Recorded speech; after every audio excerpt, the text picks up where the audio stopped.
Hello, स्वागत, खुशामदीद, welcome to real auto reviews.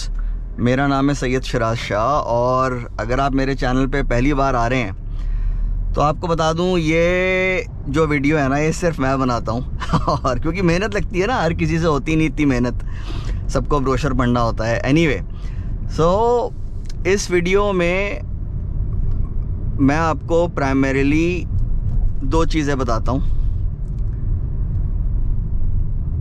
एक कि भाई क्रूजिंग स्पीड्स पे टॉप गियर में for example 100 kilometres per hour कितने आरपीएम पे करती है, और उतनी स्पीड पे कैबिन के अंदर का माहौल कैसा रहता है। यानी कि भाई देखिए, जो बाहर का शोर है 3 तरह का होता है: road noise, road slash tyre noise, engine noise और विंड नॉइज़। और देखिए, विंड नॉइज़ और रोड स्लैश टायर नॉइज़ ना, ये डिपेंड करता है आप कहाँ चला रहे हैं। अब जैसे ये यमुना एक्सप्रेसवे है तो इस पे क्योंकि ये सीमेंट स्लैश कंक्रीट का बना हुआ है तो इस पे हर गाड़ी में आपको रोड नॉइज़ ज़्यादा मिलेगा। यही जो टारमैक वाले हाईवेज़ हैं उन पे कम मिलेगा। इसी तरीके से एक्सप्रेसवेज पे दोनों तरफ जो है बहुत खुला हुआ एरिया रहता है तो वहाँ पे आपको थोड़ा सा विंड नॉइज़ भी जो है वो ज़्यादा मिलेगा। और ये डिवाइडर के पास चलाएंगे, गार्ड रेल्स के पास चलाएंगे तो हल्का सा वो बफेटिंग साउंड ऑलमोस्ट हर गाड़ी में आएगा। अब ये है कि जैसे अब 5 करोड़ की रेंज रोवर है, उसका भी आप वीडियो देखिएगा तो उसमें ऐसी कोई बफेटिंग साउंड और विंड नॉइज़ नहीं है, पर हल्की सी बहुत बारीक सी सीटी है। तो और आपको एक चीज़ और बता दूं कि भाई बहुत हल्के पैर पे कितनी स्पीड पे ये जो इसका टॉप गियर है 7वां गियर वो ऑटोमेटिकली लग जाता है। ठीक है, तो देखिए अभी मैं इको में चल रहा हूँ और इको में और नॉर्मल में आप समझ लिए कि हल्के पैर से जो शिफ्ट पॉइंट्स हैं वो सेम ही हैं। स्पोर्ट में ऑफ कोर्स 7वां गियर रेयरली लगेगा आपका, तो क्रूजिंग करते टाइम आप नॉर्मल पे रखिए, इको पे भी रख सकते हैं, और स्पोर्ट रखिए सिर्फ अपना जब आपको पहाड़ों पे चलानी हो। इसलिए नहीं कि इको और नॉर्मल में पावर कम लगेगी, बस ये है कि स्पोर्ट में क्योंकि इंस्टेंट आपको रिस्पांस मिलता है तो आपको पूरा मतलब you are in control of power delivery, तो वो पहाड़ों पे चाहिए होती है आपको।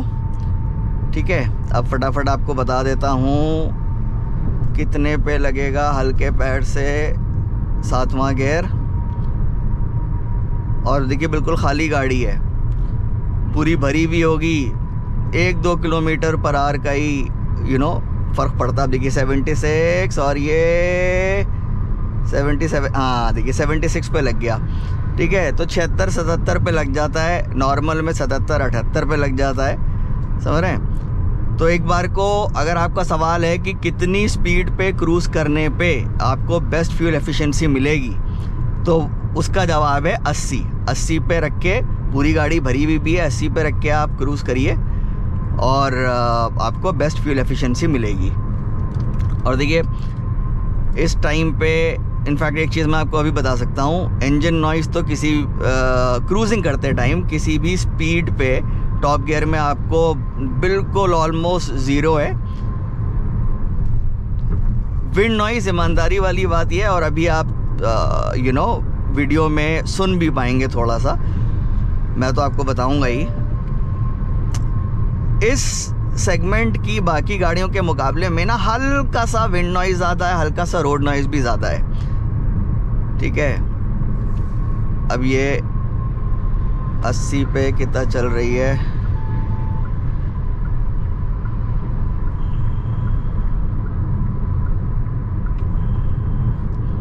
पे ले आते हैं पहले।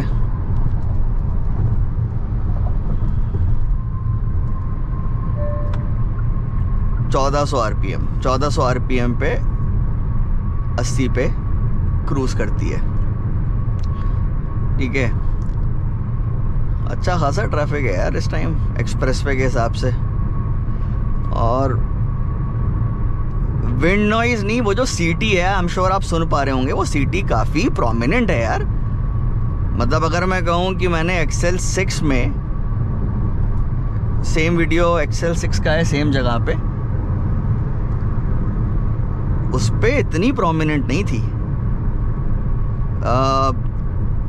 रोड नॉइज़ भी है, but again nothing that would bother you फिलहाल।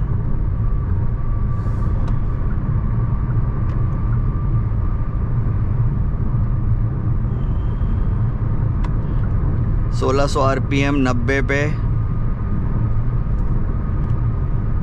मैं आपको वैसे बता देता हूँ, 100 पे ना 1800 RPM पे ये क्रूज़ करती है।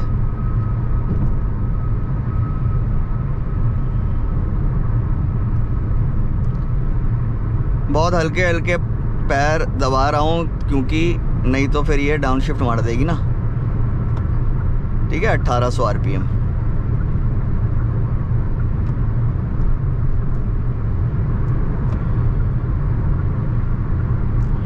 और देखिए 1800 RPM पे भी कोई बहुत ज़्यादा माहौल बदला नहीं है गाड़ी का, कैबिन के अंदर का।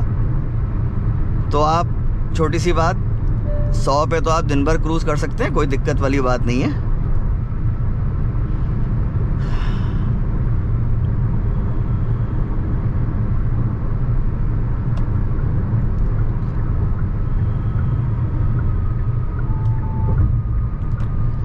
अब आपको देखिए, मैं ये वीडियो लंबा नहीं बनाऊंगा, 110 120 तक आपको RPM दिखा दूंगा, है ना, क्योंकि यार उतने पे ही क्रूज़ करिए आप।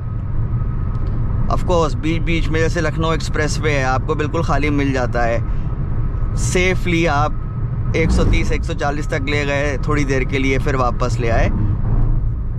अनलेस एंड अनटिल नीडेड मत करिए, पर वही होता है कभी कभी बोर्डम को बीट करने के लिए थोड़ा सा इंसान स्पीड वेरी करता है। ठीक है, अब देखिए यहाँ पे मुझे शायद एक आध जगह पे लेफ़्ट से ओवरटेक करना होगा, क्योंकि भाई लोग तो हटेंगे नहीं। ये जो सामने XUV वाला चल रहा है ना, ये बहुत अच्छा ड्राइवर है। ये राइट पे कम से कम रख रहा है, ओवरटेक करने के बाद लेफ़्ट पे आ जाता है, and this is how it should be. Indicator नहीं दे रहा है देना चाहिए, पर चलो कम से कम राइट में क्रूज़ नहीं कर रहा है, सो नहीं रहा है, यही बहुत बड़ी बात है। अब देखो, अब भाई तारीफ़ कर रहा हूँ तेरी, अपनी लेन में तो रहे, दोनों लेन मत ऑक्यूपाई कर। शाबाश, सुन ली लॉन्डे ने।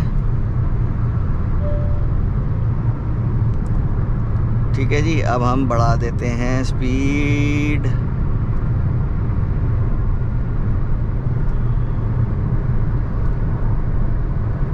एक 110 पे 2000 RPM 110 पे।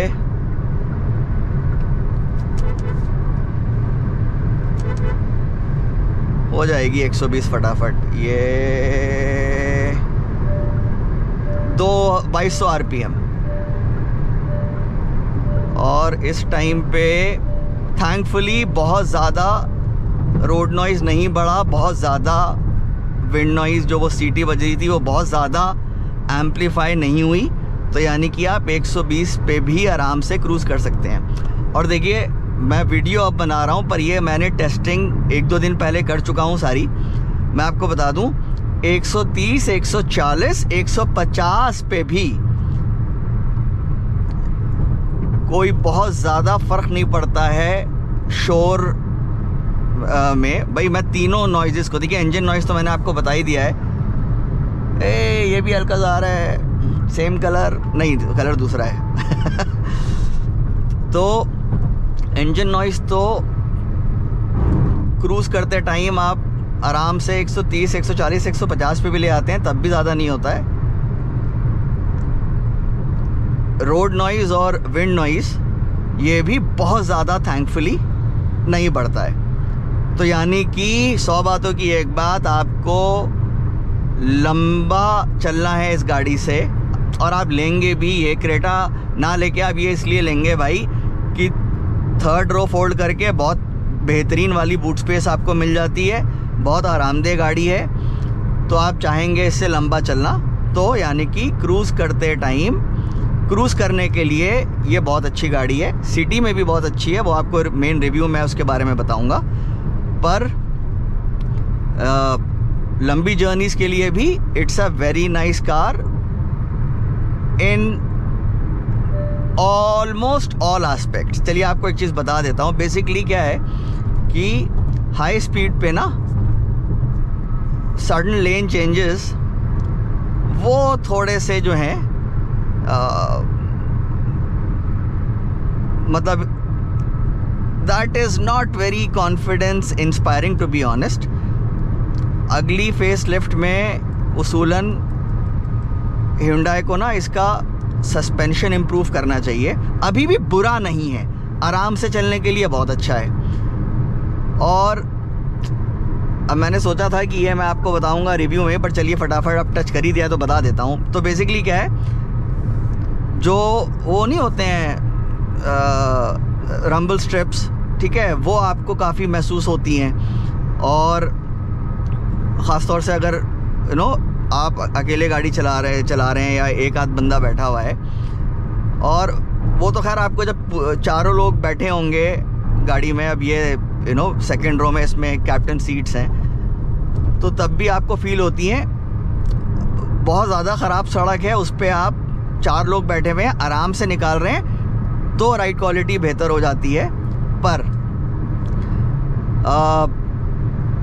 जो रंबल स्ट्रिप्स हैं और उस जैसे जो भी आपको जो है बम्प्स वगैरह मिलते हैं वो आपको फील होते हैं। तो सस्पेंशन उसूलन इसका ऐसा होना चाहिए भाई, ये आप एक प्रीमियम एसयूवी की पोजीशनिंग करिए ना आपने इसकी, तो इसका सस्पेंशन ऐसा होना चाहिए, मतलब जैसे कहते हैं ना बेहतरीन वाला। और राइड क्वालिटी वो बेहतर करेगा ही करेगा, जो हैंडलिंग है वो भी बेहतर कर देगा। अभी क्या है कि तो मतलब सडन लेन चेंजेस में ना इतना कंपोजर नहीं रहता है, द चैसी बिहेवियर जो है ना वो इतना मज़ेदार नहीं है। In fact it makes you back of. आराम से आप चल रहे हैं, कोई दिक्कत नहीं है, ठीक है, पर 120-130 पे आपने अगर सडन लेन चेंज करी तो वो थोड़ा सा आपको नर्वसा देगा क्योंकि गाड़ी नर्वसा जाती है तो आप भी नर्वसा जाएंगे। पर अब जाहिर सी बात है हर कोई वैसे नहीं चलाएगा। पर देखिए, मैंने ये हमेशा बोला है कि गाड़ी की हैंडलिंग, गाड़ी का सस्पेंशन अच्छा होता है ना, जितना देखिए तो उतना ज़्यादा गाड़ी आपके कंट्रोल में रहेगी, प्रिडिक्टेबल उसका जो बिहेवियर रहेगा। आपको पता होगा कि हाँ यार ये चीज़ मैं कर सकता हूँ और गाड़ी आउट ऑफ शेप नहीं होगी, ठीक है। सो आप उसको एक सेफ्टी फीचर समझिए ना भैया। सस्पेंशन अच्छा होगा, ख़राब रास्तों पे आपको आराम मिलेगा, हैंडलिंग अच्छी हो जाएगी। और जब हैंडलिंग अच्छी होगी गाड़ी आपके ज़्यादा कंट्रोल में रहेगी हर समय, है ना। तो मकसद ये है कि Hyundai को सस्पेंशन इम्प्रूव करना चाहिए,